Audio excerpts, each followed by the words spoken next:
dan kita masih membicarakan tafsir surat apa? Al-Muzammil.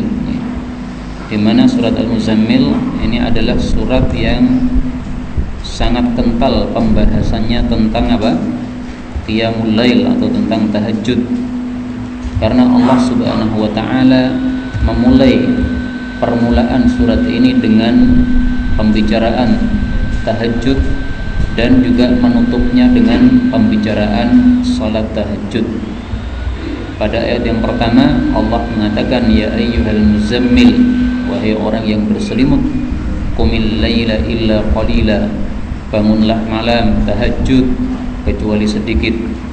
Kemudian di akhir surat juga ditutup dengan pembicaraan tentang salat tahajud.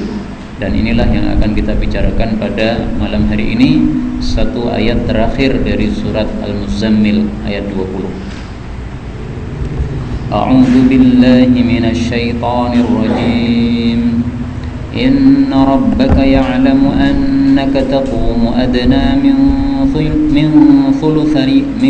thuluthayil layli wa nisfahu wa thuluthahu wa ta'ifatun minal ladzina ma'ak wallahu yuqaddirul laila wan nahar alima an lan tuhsuhu fataba 'alaykum faqra'u ma tayassara minal qur'an alima an sayakunu minkum marda wa akharuna yadribuna fil ardi yabtaghuna min fadlillahi wa akharuna yuqatiluna fi sabilillah faqra'u ma tayassara min wa aqimus salata wa atuz zakata wa aqridullaha qardan hasana wa ma tuqaddimu li anfusikum min khairin tajiduhu 'indallah. Nah, ini kalau berhenti di sini harus diulang ya. Tajiduhu 'indallahi huwa khairan wa a'zama ajra. Tidak boleh tajiduhu indallah kemudian langsung huwa khairan, ini enggak bagus. Tajiduhu indallahi huwa khairan wa a'zama ajra wastaghfirullaha innallaha ghafurur rahim. Alhamdulillahi rabbil alamin. Allahumma arhamna bil qur'ani amin. Pada surat Al-Muzammil ayat terakhir Allah Subhanahu wa taala mengatakan, inna sesungguhnya rabbaka, Rabbmu yaitu Allah Subhanahu wa taala, ya'lamu mengetahui, annaka bahwasanya engkau wahai nabi, taqumu engkau berdiri, maksudnya salat malam, adna lebih sedikit, min dari thulutsayil lail 2/3 malam. Satu malam itu 9 jam ya. 2/3 malam berarti 6 jam, lebih sedikit dari 6 jam. Wa nisfahu atau separuh malam berarti 4,5 jam. Wa thuluthahu atau 1/3 malam berarti 3 jam. Wa ta'ifatun dan sekelompok orang minal ladzina ma'ak dari orang-orang yang bersama engkau. Wallahu dan Allah itu yuqaddiru menetapkan, mentakdirkan al-laila malam wan nahara dan juga siang. Alima Allah tahu, anlan bahwasanya tidak akan tuhsuhu kalian menjaganya, menjaga perintah qiyamul lail tadi. Fataba alaikum maka Allah pun memberi tobat kepada kalian, artinya menggugurkan kewajiban salat malam. Maka Allah mengatakan faqra'u maka bacalah, maksudnya salat malamlah, ma tayassara apa yang mudah, minal Qur'an dari Al-Qur'an ya, bacalah Al-Qur'an yang mudah dalam salat malam, satu ayat yang enggak apa-apa ya. Alima Allah mengetahui, an bahwasanya sayakunu akan ada, minkum di antara kalian wahai umat Islam, marda orang-orang yang sakit, maksudnya tidak bisa salat tahajud karena sakit. Wa akharuna dan ada orang-orang yang lain, yadribuna fil ardi mereka bersafar di bumi.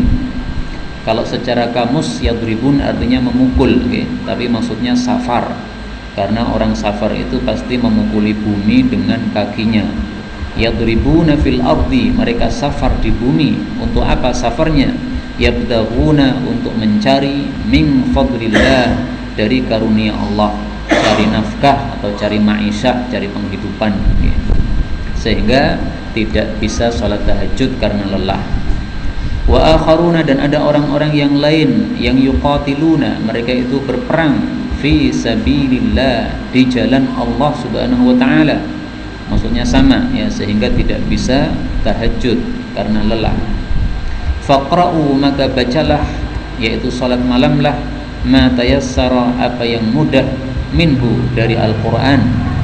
Wa aqimus salata, dan tegakkanlah salat. Wa atuz zakata, dan bayarkanlah zakat. Wa aqridullaha, dan berilah pinjaman kepada Allah. Maksudnya bersedekahlah, qardhan hasana, dengan peminjaman yang baik, maksudnya sedekah yang baik. Wa ma tuqaddimu, dan apapun yang kalian dahulukan, li anfusikum, untuk diri-diri kalian, min khairin, berupa kebaikan atau amal baik, tajiduhu, kalian akan mendapatinya, indallahi, di hadapan Allah. Mendapati dalam bentuk apa? Dalam bentuk huwa khairan, dalam bentuk lebih baik daripada apa yang kalian lakukan. Wa a'zama ajra, dan lebih besar pahalanya ya. Jadi ini satu kalimat yang sambung ya. Tajiduhu indallahi huwa khairan, ini kalimat sambung, maka jangan diputus di tengah ya. Kalian akan mendapatinya di hadapan Allah lebih baik dan lebih besar pahalanya. Kalau kita berhenti di sini, tajiduhu indallah, kemudian kita sambung huwa khairan wa a'zama ajra, ini berarti memutus kalimat yang belum sempurna, ini salah. Wastaghfirullah, dan istighfarlah kepada Allah, minta ampunlah kepada Allah. Innallaha, sesungguhnya Allah, ghafurun, maha pengampun, rahimun, maha penyayang. Bapak Ibu rahimani wa rahimakumullah, surat Al-Muzammil ini bicara dari awal sampai akhir, awal dan akhir tentang salat tahajud. Bedanya adalah bahwa ayat pertama itu berisi kewajiban salat tahajud, di mana yang tidak salat tahajud berarti berdosa. Maka salat tahajud di awal-awal Islam itu hukumnya adalah apa? Wajib. Siapa yang tidak tahajud berdosa. Sama dengan salat 5 waktu, sama dengan puasa Ramadan, sama dengan zakat mal dan sebagainya, wajib. Tapi kemudian oleh Allah dihapus kewajiban itu dengan menurunkan ayat terakhir dari surat Al-Muzammil ini. Ini adalah ayat yang menunjukkan kewajibannya sudah dihapus, yaitu pada kata-kata ini, fataba alaikum faqra'u ma tayassara minal Qur'an. Ini oleh para ahli tafsir diartikan Allah memberikan tobat kepada kalian, bacalah Al-Qur'an yang mudah. Itu maksudnya tidak wajib lagi sholat tahajud.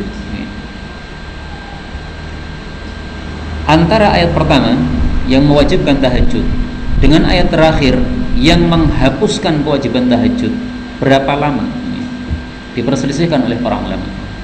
Pendapat yang terkenal mengatakan jaraknya antara dua ayat ini adalah 1 tahun. Berarti salat tahajud itu sempat wajib selama berapa? 1 tahun. Kita tidak pernah mengalami, para sahabat mengalami bersama Nabi SAW. Maka mereka bangun malam jam 2, jam 1 tahajud bersama-sama bersama Nabi SAW. Padahal ini masih di kota Mekah ini Pak. Ini surat Al-Muzammil ini para ulama tafsir sepakat ini termasuk surat yang turunnya di kota Mekah ini. Berarti mereka melakukan tahajud malam-malam di kota Mekah. Bayangkan, di kota Mekah itu umat Islam sangat terpencil, sangat sedikit, jumlahnya minoritas, tetapi diwajibkan oleh Allah untuk salat tahajud. Padahal mereka salat tahajudnya berjamaah. Nah, kira-kira gimana caranya? Pasti cari tempat bersembunyi.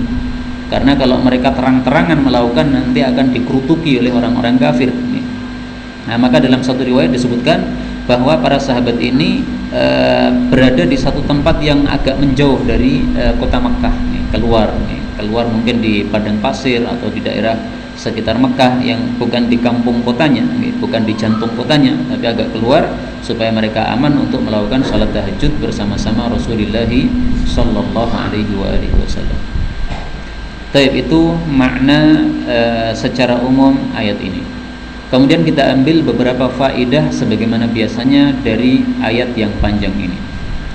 Faedah yang pertama, di sini Allah mengatakan inna rabbaka ya'lam, sesungguhnya Allah itu mengetahui bahwasanya para sahabat dan Rasul sallallahu alaihi wasallam salat tahajudnya kadang-kadang kurang dari 2/3 malam, kadang-kadang separuh malam, kadang-kadang 1/3 malam. Artinya tidak bisa sesuai dengan yang diperintahkan oleh Allah. Allah waktu itu sudah mewajibkan salat malam itu waktunya tertentu. Misalnya diwajibkan setengah malam, ya harus setengah malam. Kalau kurang dari setengah malam ini berarti tidak sesuai perintah Allah Subhanahu wa taala. Nah, ini Allah mengatakan, Allah tahu sebenarnya kalian itu salat tahajudnya tidak sesuai yang saya perintahkan, tapi ya enggak ada masalah karena memang ini bukan kesengajaan mereka, tapi ini adalah gara-gara mereka memang tidak mampu menjaga apa yang diwajibkan oleh Allah Subhanahu wa taala pada saat itu. Kita ambil pelajaran dari kata-kata ya'lam, Allah mengetahui. Ketahuilah bahwasanya pengetahuan Allah terhadap hamba atau terhadap makhluk itu bersifat menyertai hamba di mana saja dia berada. Dalilnya bisa kita lihat di dalam surat Al-Mujadalah. Allah Subhanahu wa taala mengatakan illa huwa ma'ahum aynama kan. Allah mengatakan ma yakunu min najwa thalathah, tidak ada bisik-bisik yang dilakukan oleh 3 orang, illa huwa rabi'uhum, kecuali Allah itu yang keempat di antara mereka, wala khamsatin, tidak pula bisik-bisik 5 orang, illa huwa sadisuhum, kecuali Allah itulah yang keenam mereka, wala adna min dzalika, tidak pula lebih sedikit dari itu, dari 5, wala aktsar, tidak pula lebih banyak dari 6, illa huwa ma'ahum, kecuali Allah itu menyertai mereka, bersama dengan mereka, ainama kanu, dimanapun mereka berada. Nah, perhatikan kata-kata ini, illa huwa ma'ahum, Allah menyertai mereka, itu bukan berarti bahwasanya tubuhnya Allah atau zatnya Allah menempel pada mereka, menyertai mereka, tidak. Tapi yang menyertai mereka adalah apa? Ilmunya Allah Subhanahu wa taala. Saya ulangi lagi, bahwa yang menyertai hamba itu bukan zatnya Allah, tetapi adalah apa? Ilmunya Allah Subhanahu wa taala. Ini akidah Ahlus Sunnati wal Jamaah, akidah ulama salafus saleh. Karena kalau kita mengatakan zatnya Allah itu menyertai hamba di mana saja hamba berada, berarti sama dengan kita mengatakan kalau kita masuk WC, Allah masuk WC.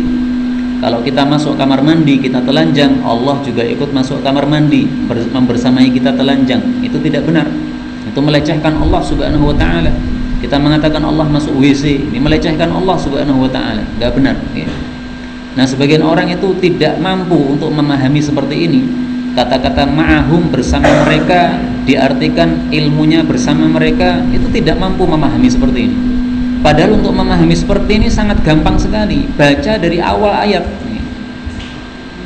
Alam tara annallaha ya'lamu, apakah kamu tidak tahu bahwasanya Allah itu mengetahui ma fis samawati wa ma fil ard. Kira jelas. Alam tara annallaha ya'lamu, apakah kamu tidak tahu bahwasanya Allah itu mengetahui ma fis samawati wa ma fil ard, apa saja yang ada di langit-langit dan apa saja yang ada di bumi. Nah, Allah membuka ayat ini dengan kata-kata ya'lam, Allah mengetahui. Maka setelahnya ini bicara tentang pengetahuan Allah. Allah menyertai 3 orang, Allah menyertai 5 orang, Allah menyertai lebih sedikit, lebih banyak, itu maksudnya ilmunya yang menyertai. Kemudian Allah menutup juga dengan kata-kata innallaha bikulli syai'in alim, sesungguhnya Allah itu dengan segala sesuatu maha mengetahui. Jadi awal ayat bicara tentang Allah maha tahu, akhir ayat bicara tentang Allah Maha Tahu. Berarti tengah-tengahnya ini semuanya bicara tentang apa? Maha Taunya Allah Subhanahu wa taala. Mudah sekali memahami seperti itu. Kenapa mereka susah memahami? Ya karena disimpangkan oleh Allah Subhanahu wa taala dari memahami ayat-ayat seperti ini. Baik, ini adalah pelajaran yang pertama. Pengetahuan Allah menyertai hamba di mana saja berada. Karena itu marilah kita menambah ketakwaan kita kepada Allah. Karena dimanapun kita berada, sebenarnya Allah mengetahui kita.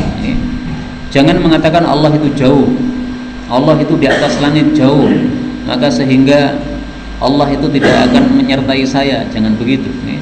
Dimanapun Anda berada melakukan maksiat, itu pasti Allah mengetahui. Allah sangat dekat kepada engkau, ya, sehingga engkau dimanapun itu Allah dekat dengan engkau, sehingga Allah mengetahui apapun yang engkau lakukan.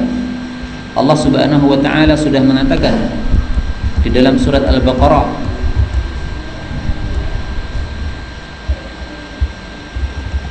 wa idza sa'alaka 'ibadi 'anni fa inni qarib. Apabila bertanya kepada engkau hamba-hambaku tentang aku, maka sesungguhnya aku ini maha dekat. Jadi Allah itu dekat, bukan jauh. Memang Allah di atas langit, tetapi bukan jauh, tetapi Allah itu maha dekat. Karena Allah yang mengatakan sendiri, Allah maha dekat. Allah juga mengatakan di dalam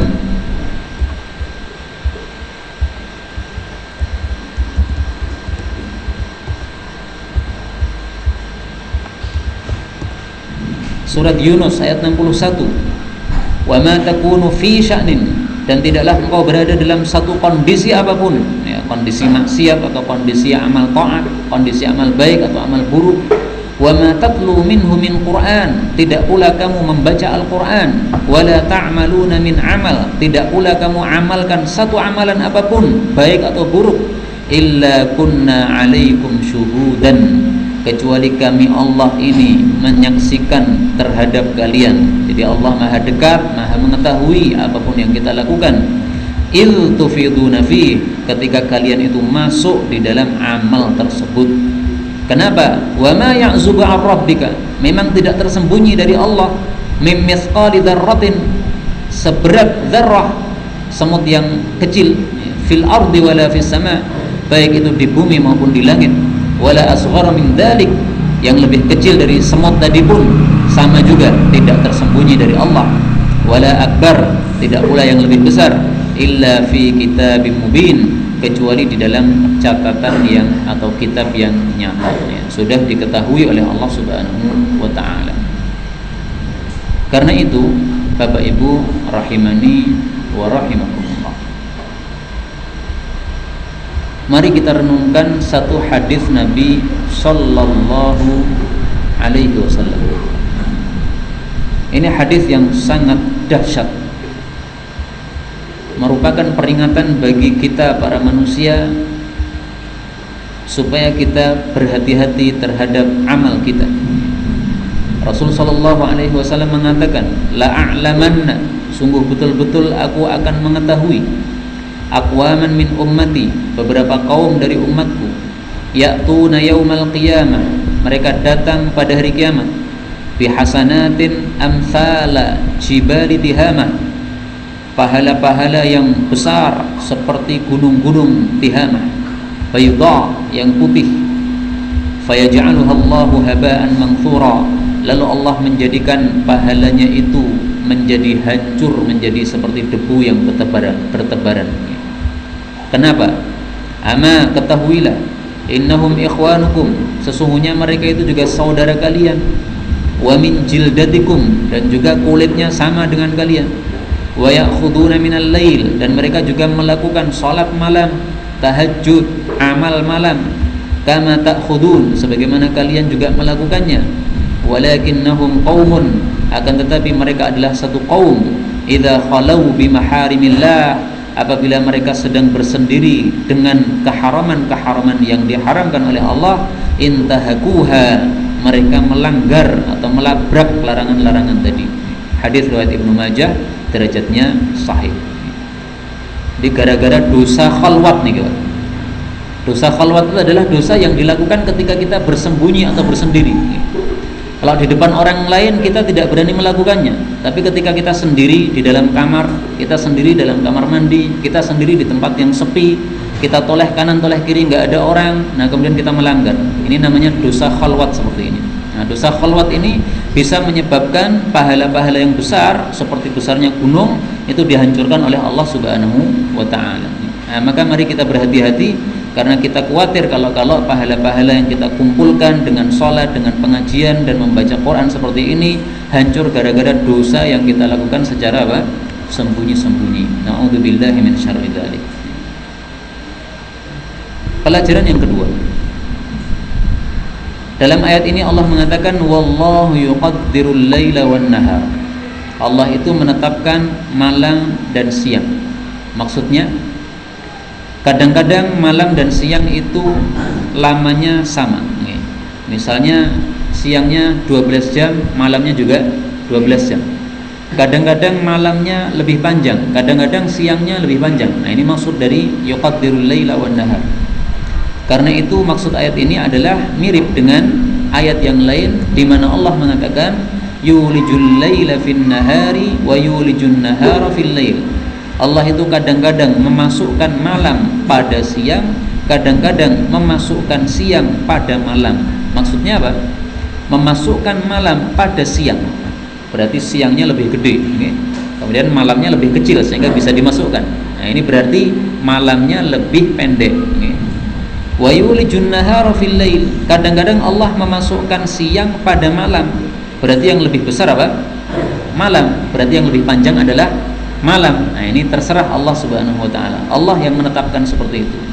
Artinya gini, kalau bicara tentang tahajud tadi, memang kadang-kadang malam itu panjang, kadang-kadang pendek, kadang-kadang sama dengan siang. Nah, sehingga tahajud itu kemudian oleh Allah Subhanahu wa taala tidak dibatasi lagi.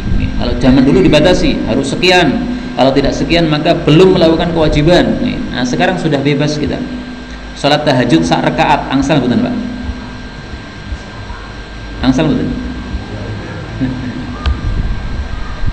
Salat tahajud 1 rakaat boleh.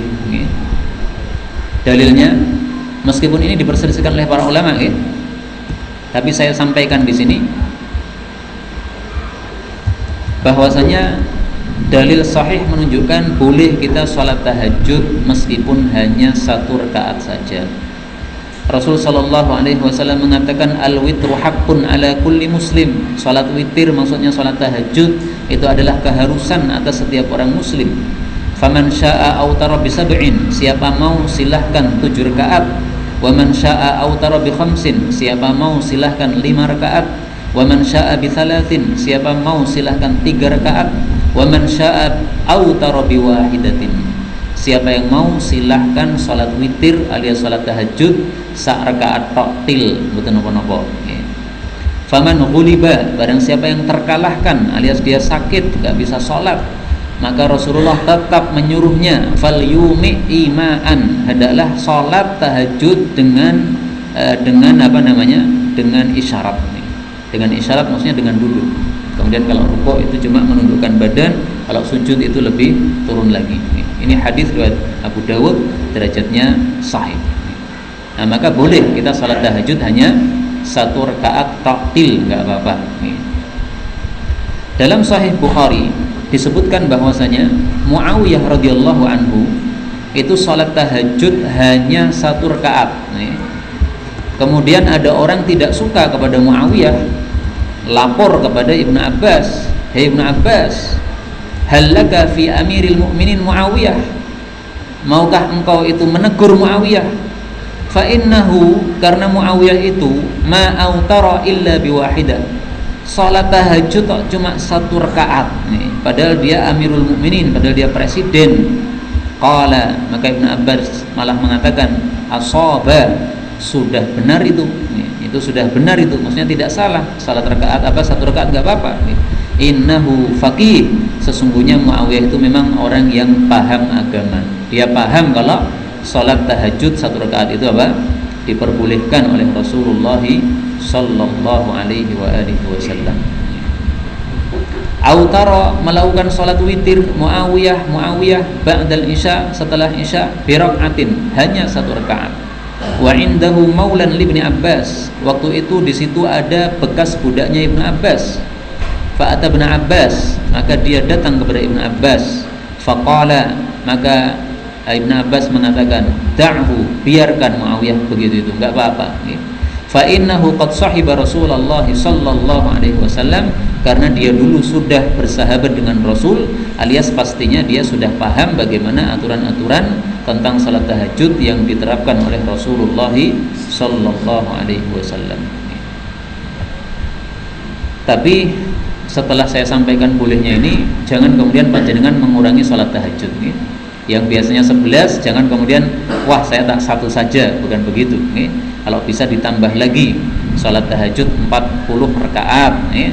Salat tahajud 20 rakaat. Boleh nawa teman? Angsal nih.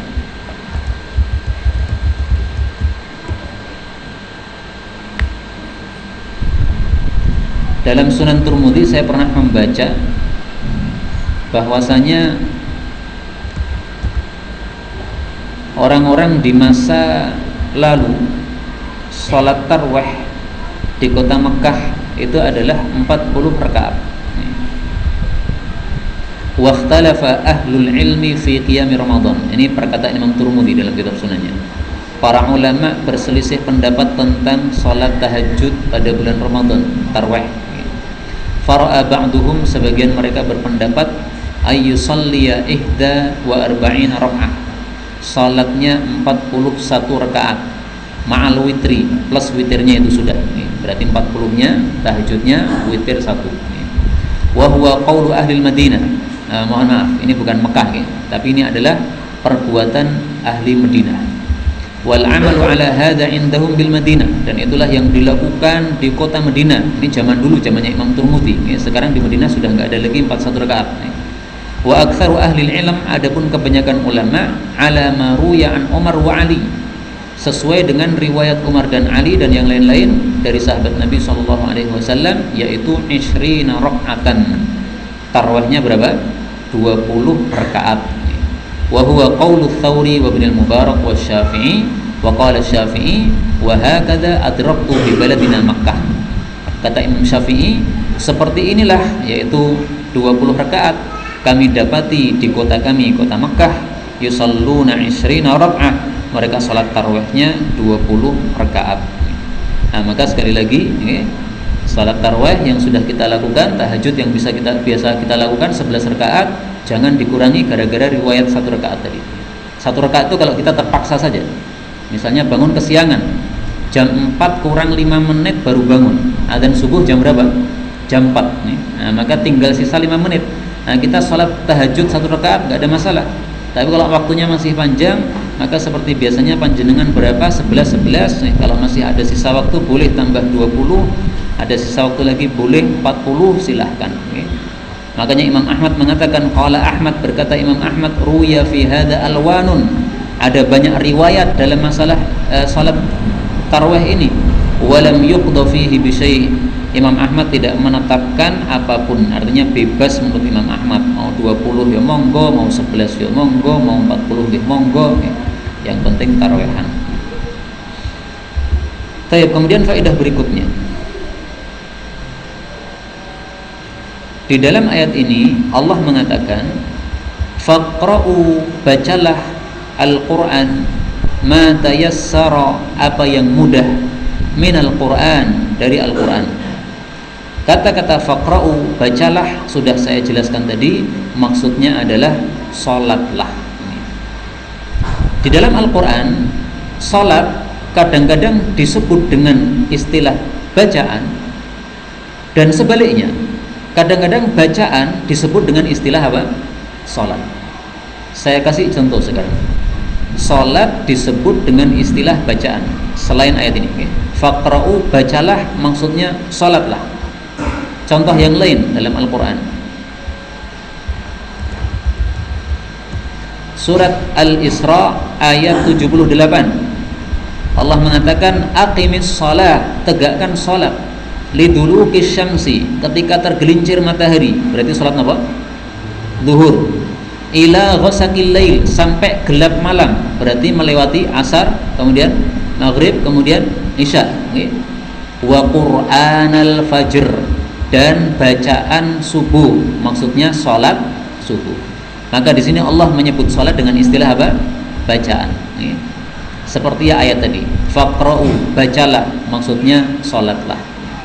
Sekarang dibalik, Allah menyebut salat dengan menyebut bacaan dengan istilah salat.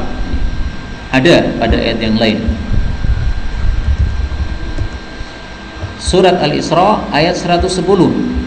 Allah mengatakan, wala tajhar, dan janganlah kamu jaharkan bi sholatika, salatmu, maksudnya bacaanmu. Jangan kamu jaharkan bacaanmu. Artinya kalau membaca ketika sholat jangan keras-keras, karena kalau keras-keras bisa mengganggu orang-orang yang sedang tidur. Tahajud jam 2 mau baca silahkan, tapi jangan keras-keras. Wala tukhafit biha, tetapi juga jangan samar-samar betul-betul sampai tidak terdengar. Tapi wabtaghi baina dzalika sabila, yaitu bacalah tengah-tengah antara itu. Jadi kita bacaannya terdengar sehingga kita bisa menghayatinya, tapi juga tidak terlalu keras sehingga mengganggu orang-orang yang lainnya. Nah, ini contoh kata-kata salat yang maknanya adalah bacaan, dan itu kebalikan dari ini. Bacaan maksudnya adalah salat. Faedah berikutnya, dalam ayat ini Allah menyebutkan 3 sebab atau 3 udzur bolehnya seseorang itu tidak salat tahajud. Alima an sayakunu minkum marda, Allah tahu kalau di antara kalian ada yang sakit sehingga tidak bisa tahajud, ya sudah, dimaafkan. Yang kedua, ada orang-orang yang safar, mencari karunia Allah, mencari nafkah, safar jauh, akhirnya lelah, tidak bisa salat malam, ya sudah, dimaafkan Allah.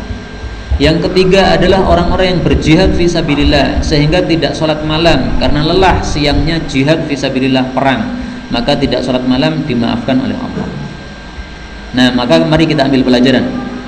Kalau kita tidak sakit dan kita tidak safar dan kita tidak sedang perang, maka hendaklah kita selalu menjaga apa? Salat malam. Kalau kita tidak mengalami 3 ini, sakit, safar, perang, tetapi kita tidak salat malam, ini berarti kita sudah bangetan. Sudah dijelaskan oleh Allah alasan untuk tidak salat malam itu 3, sementara kita tidak mengalami 3 ini tapi tidak mau salat malam. Ini termasuk hamba yang tidak bisa mensyukuri nikmat Allah Subhanahu wa ta'ala. Sudah dikasih nikmat hidup nyaman, nafas lega, ini adalah satu nikmat. Sehat, ini nikmat. Tetapi disuruh untuk tahajud, untuk bangun malam, untuk mengabdi kepada Allah, tidak mau. Ini berarti termasuk hamba yang tidak bersyukur kepada Allah Subhanahu wa ta'ala. Karena itu marilah betul-betul salat tahajud ini dijaga, jangan sampai terlewatkan. Kalau memang kita tidak bisa bangun kecuali pas adzan subuh, maka hendaklah salat tahajudnya kita lakukan seperti Muawiyah tadi sebelum tidur. Jadi Muawiyah itu salat malamnya 1 rakaat tur sebelum apa? Tidur. Kenapa? Wallahu a'lam. Tampaknya beliau ini sangat sibuk mengurusi rakyatnya. Karena kan umat Islam waktu itu sudah sangat tersebar banyak. Namanya seorang presiden yang adil itu pasti dia akan mengurusi seluruh urusan rakyatnya. Nah, maka sibuk terus Muawiyah ini siang harinya. Maka malam hari sudah lelah. Untuk bangun tahajud mungkin susah. Wajar sekali seperti ini. Karena siangnya sudah habis untuk mengurusi rakyatnya. Ini termasuk jihad, tapi jihad dalam bentuk yang lain, bukan dalam bentuk perang. Tapi menegakkan keadilan kepada rakyatnya. Nah, maka dia punya udzur juga kalau memang salat tahajudnya hanya 1 rakaat sebelum tidur. Mari kita renungkan sabda Nabi sallallahu alaihi wasallam tentang orang yang tidak salat tahajud yang dilaporkan kepada Nabi sallallahu alaihi wasallam. Dzukira, telah dilaporkan indan Nabi, kepada Nabi sallallahu alaihi wasallam, rajulun, seorang laki-laki. Faqila, disebutkan dalam laporan tersebut, mazala na'iman, dia terus-menerus tidur pada isya, hatta asbaha, sampai masuk waktu subuh, maqama ila shalah, dia tidak berdiri untuk sholat. Berarti sholat apa nih? Tahajud. Karena kata-katanya hatta asbaha, sampai masuk subuh tidak berdiri sholat, berarti sholat tahajud. Apa kata Nabi? Beliau mengatakan balas syaitan, setan itu sudah kencing fi udhunihi, pada telinganya. Hadis riwayat Imam Bukhari.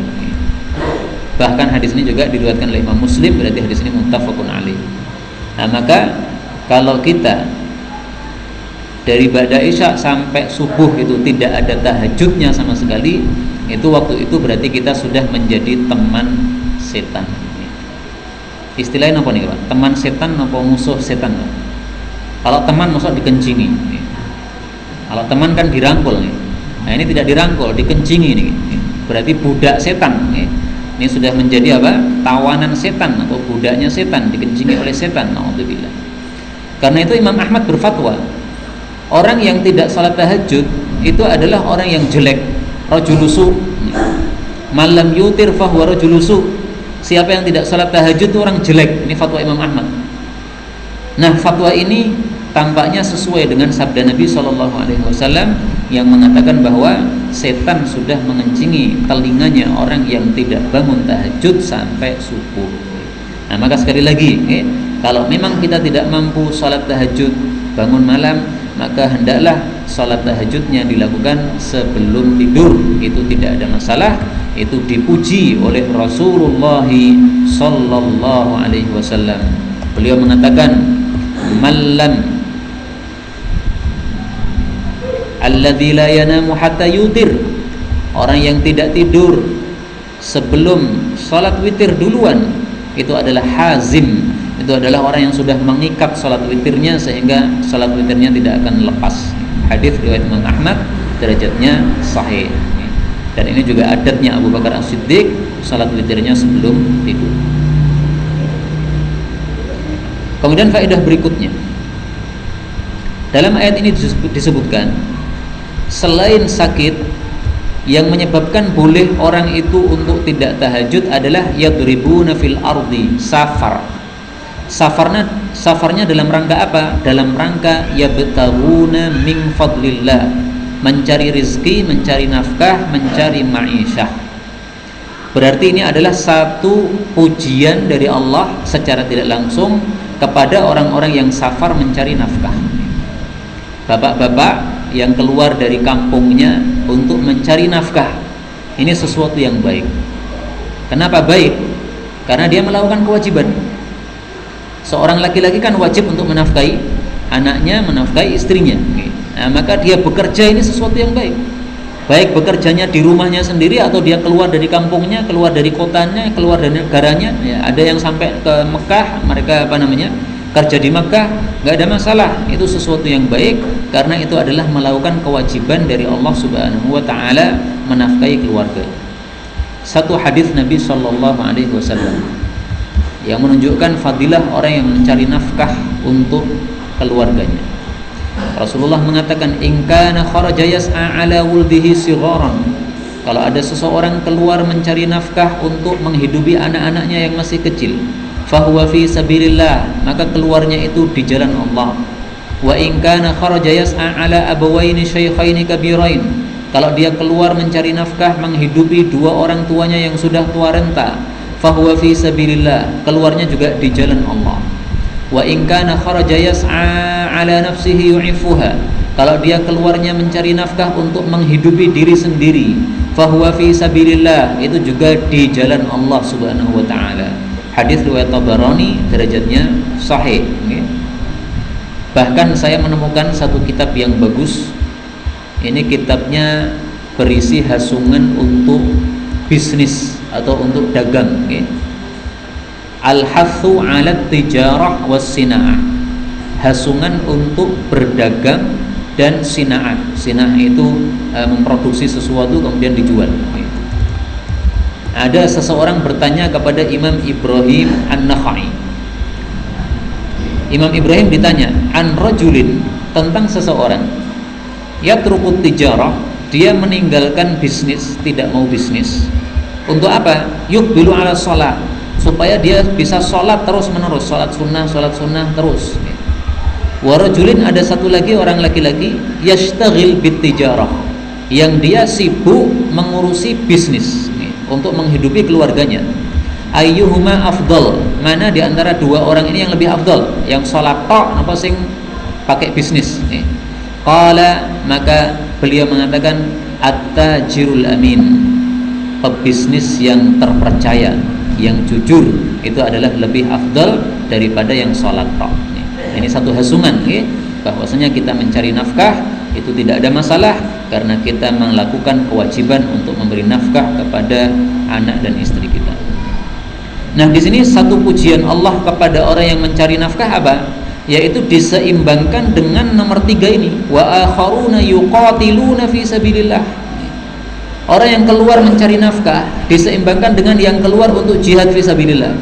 Disebutkan dalam satu ayat yang sama, disebutkan dalam satu pembahasan yang sama, disebutkan sama-sama sebagai udzur untuk boleh tidak sholat tahajud. Ini berarti satu fadilah. Jadi orang yang keluar untuk jihad fisabilillah ini satu kemuliaan, tapi keluar untuk mencari nafkah itu juga satu apa? Kebaikan. Bukan satu tercela, bukan. Jadi jangan menganggap bahwa orang yang cari nafkah wah dunia nentok, tidak seperti itu. Tergantung niatnya apa. Kalau niatnya untuk menghidupi anak istrinya, apa salahnya dan apa jeleknya? Enggak ada. Kemudian kembali ke ayat ini, di sini Allah mengatakan udzur yang ketiga untuk tidak salat tahajud adalah wa akharuna yuqatiluna fi sabilillah. Ada orang-orang yang lain berjihad di jalan Allah tidak bisa salat tahajud. Ketahuilah Bapak Ibu rahimani wa rahimakumullah bahwa ayat ini wa akharuna yuqatiluna fi sabilillah ini menurut para ulama tafsir termasuk mukjizatnya Al-Qur'an. Termasuk apa? Mukjizatnya Al-Quran. Kok bisa? Karena ketika turun ayat ini belum ada kewajiban perang, itu belum ada. Ini kan turunnya di kota Mekah, Pak. Perang belum boleh. Para sahabat yang tidak sabar, mereka sudah minta izin kepada Nabi, ya Rasulullah, mari perang. Ini orang-orang kafir sudah nyiksa kita terus, kita masa diam terus, nggak sabar kita. Nah, Rasulullah tidak mengizinkan. Tetapi Allah meskipun waktu itu belum ada perang sudah mengatakan nanti orang-orang ada yang berperang di jalan Allah sehingga tidak bisa sholat tahajud, tidak sempat sholat tahajud. Nah, ini berarti mukjizat Al-Quran. Ternyata terbukti. Memang setelah itu ada perang, betul. Ya, sebagaimana yang kita ketahui dalam sejarah Nabi setelah pindah ke Madinah, selama beliau di kota Madinah 10 tahun itu beliau sudah melakukan peperangan sampai 27 kali perang. Di rata-rata setiap tahun itu beliau perangnya 3 kali. Dalam 10 tahun ada 27 kali perang. 10 tahun ini pun ini hanya 8 tahun Nabi perangnya itu. Mulai 2 Hijriah sampai 9 Hijriah. Ini kan 8 tahun. 27 perang dibagi 8, jatuhnya berapa? Ya, sekitar 3. Maka 3 kali perang dalam 1 tahun Rasulullah SAW di kota Madinah. Nah, makanya Allah kemudian mengatakan faqra'u ma tayassara minhu. Kalau begitu silahkan sekarang kalian salat tahajud itu yang mudah saja. Mudahnya 11 rakaat ya 11 rakaat. Mudahnya qul huta qul huta. Tapi saya ingin menyarankan kalau panjenengan bangunnya sudah kesiangan, tinggal sisa 5 menit sudah azan subuh, maka saya sarankan untuk mengamalkan hadis ini. Al-ayatani, 2 ayat min akhir suratil Baqarah, akhir surat Al-Baqarah. Man qara'ahuma fi lailatin, siapa yang membacanya dalam 1 malam, kafatahu, maka kedua ayat tadi sudah mencukupi dia. Nah, maka siapa yang bangunnya sudah telat, hendaklah memilih 2 ayat ini. Dibaca dalam 2 rakaat atau dibaca dalam 1 rakaat, tidak ada masalah. Atau kalau tidak begitu, maka pilihlah surat Al-Ikhlas. Karena Nabi SAW mengatakan, ala innaha ta'dilu thulutsal Quran. Ketahuilah bahwasanya surat Al-Ikhlas, kulhu, itu sebanding dengan 1/3 Al-Quran. Nah, maka seolah-olah kita sudah membaca 1/3 Quran. Faedah berikutnya, dalam ayat ini Allah mengatakan wa aqimus shalah, tegakkanlah salat, wa atuz zakah, bayarkanlah zakat. Ayat ini menunjukkan bahwasanya zakat itu sudah diwajibkan sejak di kota Mekah. Jadi pendapat yang mengatakan zakat itu baru wajib di Madinah itu nggak benar. Buktinya ayat ini, wa atuz zakah, padahal ini di kota Mekah ini. Maka kewajiban zakat sudah ada sejak dulu. Hanya bedanya ketika sampai ke Madinah itu baru ditetapkan oleh Allah nisab-nisabnya. Kalau duitmu sudah 40 juta, maka kamu wajib mengeluarkan 2,5%. Nah, itu nisabnya itu ditetapkan di kota Madinah. Kalau di kota Mekah nggak ada nisab. Pokoknya siapa yang punya duit zakat, zakatnya piro, bebas, pokoknya zakat. Nah, kemudian setelah di kota Madinah dinisabkan oleh Allah Subhanahu wa taala berapa harta yang wajib zakat dan berapa yang wajib dikeluarkan. Nah, setelah itu kalau mau nambah mengeluarkan silahkan. Kemudian faedah berikutnya Allah mengatakan wa aqridullaha qardan hasana. Berilah pinjaman kepada Allah dengan pinjaman yang baik, maksudnya sedekahlah dengan baik, sedekahlah dengan ikhlas, karena sedekah itu sama dengan memberikan pinjaman kepada Allah Subhanahu wa taala. Apa maksudnya sedekah itu memberikan pinjaman kepada Allah? Maksudnya kalau kita bersedekah, itu sedekah kita akan dikembalikan kepada Allah, kepada kita nanti. Namanya pinjaman itu kan dikembalikan, Pak. Minjem itu kan dikembalikan. Nah, makanya di sini Allah memang sengaja mengatakan aqridu, pinjami saya. Artinya engkau meh tak balik ke meneh. Sehingga sebenarnya sedekah itu nggak lari kemana-mana. Sedekah itu larinya ke kantong kita. Di majelis ilmu ini ada kota infak lagi. Kita ambil dari dompet, dimasukkan ke kota infak. Itu lari kemana itu? Lari ke kota infak atau lari ke tempat kita lagi? Kalau kita melihat dengan mata kita, itu larinya ke kota infak. Setelah itu dari kota infak mungkin mau digunakan untuk bangun masjid, mungkin digunakan untuk beli AC masjid, mungkin digunakan untuk sedekah orang-orang miskin. Itu kan dohirnya dengan mata kita. Tapi kalau kita dengan melihatnya dengan mata hati, dengan mata batin, itu sebenarnya dari dompet kita masuk ke kotak tersebut, itu nanti masuk lagi ke dompet kita lagi, tapi di akhirat nanti. Itu hakikatnya begitu. Nah, rata-rata manusia ini, rata-rata kita itu infak itu melihat dengan mata kepala atau pakai mata hati, Pak? Mata kepala, Pak. Bukti nih, kalau ada 100 ribu sama 2000, itu sing dilebokke kota infak biasanya sing 1 sama sing 2000. Kita sing 2000 kata iki. Karena melihatnya dengan mata kepala. Wah, iki 100 sih gua aku wae. Sing 2000 iki sing nggo infak nih. Itu karena mata kepala. Tapi kalau kita pakai mata hati kita, iki 100.000 kita lebokke, kuwi engko balik ning nggonku dhewe. Nah, itu namanya pakai mata hati. Nah, ini sebagai renungan saja, karena namanya manusia itu memang diwatak oleh Allah Subhanahu wa taala cinta kepada harta. Dalilnya apa? Wa innahu lihubbil khairi lasyadid. Sungguh manusia itu terhadap mencintai harta sungguh dahsyat sekali. Ini surat Al-Adiyat ayat 8. Jadi kita itu memang diwatak, dikasih watak oleh Allah senang sama harta. Ini sudah watak asal manusia semuanya begitu. Nah, maka di sini Allah menggunakan kata-kata pinjamilah Allah. Artinya apa?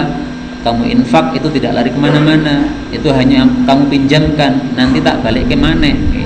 Nah, sekarang dalilnya bahwasanya akan dikembalikan. Mari kita baca hadis Nabi riwayat Imam Bukhari. Innallaha, sesungguhnya Allah. Saya tampilkan hadis yang lebih lengkap nih. Man tasaddaqa, siapapun sedekah bi adli tamrah, sekitar 1 butir kurma, min kasbin thayyibin, sedekahnya dari usaha yang baik yang halal. Wala yaqbalullah illa thayyib, memang Allah tidak menerima kecuali yang baik. Fa innallaha yataqabbaluha bi yaminih, maka sungguh Allah itu menerima sedekah itu dengan tangan kanannya Allah. Tsumma yurabbiha, kemudian Allah merawatnya. Lah ini, Pak, merawat, Pak. Jadi kita sedekah itu dirawat oleh Allah, akan dikembalikan oleh Allah. Kama yurabbi ahadukum fuluwahu, sebagaimana seseorang di antara kalian merawat anak kudanya. Anak kuda pasti dirawat sampai besar, sampai bisa dinaiki. Hatta takuna, sehingga 1 butir kurma tadi menjadi mithlal jabal, segede gunung. Hadis muttafaqun alaih. Jadi kalau kita infak 1 roti, Ini roti ini akan dijaga oleh Allah sampai nanti di akhirat menjadi satu gunung. Kita infak duit 2000, itu juga 2000 itu akan dijaga oleh Allah sampai numpuk 2000-an sak gunung. Nah, kira-kira kita pilih numpuk 2000-an sak gunung apa 1.000-an sak gunung, Pak? Kira-kira lho, Pak. Ya saya pilih 100 ribuan sak gunung, tapi yang infak saya tetap pilih 2000, ora kaceh. Maka ini ilmu perlu diresapi seperti ini, okay? Ilmu yang teori tetapi perlu diresapi untuk kita amalkan masing-masing kita. Tidak usah melihat kepada orang lain, okay? Nah, aku infak muside, nggak usah begitu, okay? Kita melihat kepada diri kita sendiri aja, okay? Karena diri kita sudah banyak kekurangan sehingga tidak usah melihat kepada orang lain, karena khawatir kalau melihat kepada orang lain justru akan menghancurkan kebaikan-kebaikan kita sendiri.